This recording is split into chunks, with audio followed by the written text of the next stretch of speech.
Happy birthday, Alison Beatrice. Salamat kay Ma'am Yumi ng Kabayawasan sa tiwala po sa amin. At dahil walang sawa ang ating parcel sa pagdating at marami tayong babayarin, kailangan nating magtrabaho.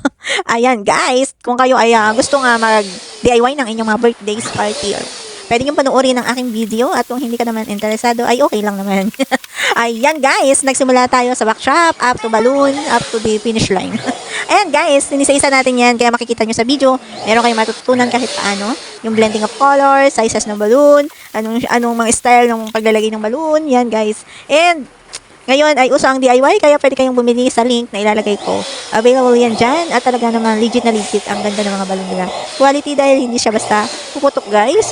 At kung gusto nyo rin ng ganitong style, pwede rin naman po kayong magpa-event designing sa amin. Pwede naman ganyan lang, backtrap. Dahil tayo ay budget friendly, very affordable sa amin ang aming mga services. Ayan guys, pwede anytime. Pwede po kayong tumawag, pwede kayong mag-chat or mag-text. And meron naman tayong designing lang, meron tayong event catering, and meron all-in package tayo.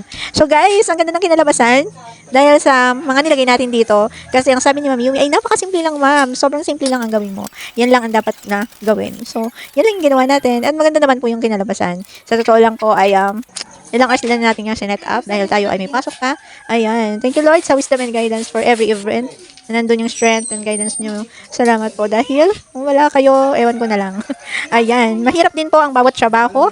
Kaya wag po kayong manghinayan kung gusto niyo po na mag-hire ng mga katulad namin. Ayan. Sa totoo lang po ay makakatulong kayo sa amin dahil kami ay nangangailangan ng trabaho. So yan guys, ito lang po ang ating may share ngayon, araw. Kung kayo po ay may mga katanungan, saan natin nabili yung mga balloons, nandiyan lang po sa ating link. And kung gusto niyo naman po magpagawa dahil kayo ay mga busy, marami kayong ginagawa, ayan, available po tayo. So yun lang. Thank you and God bless everyone. Happy Saturday po.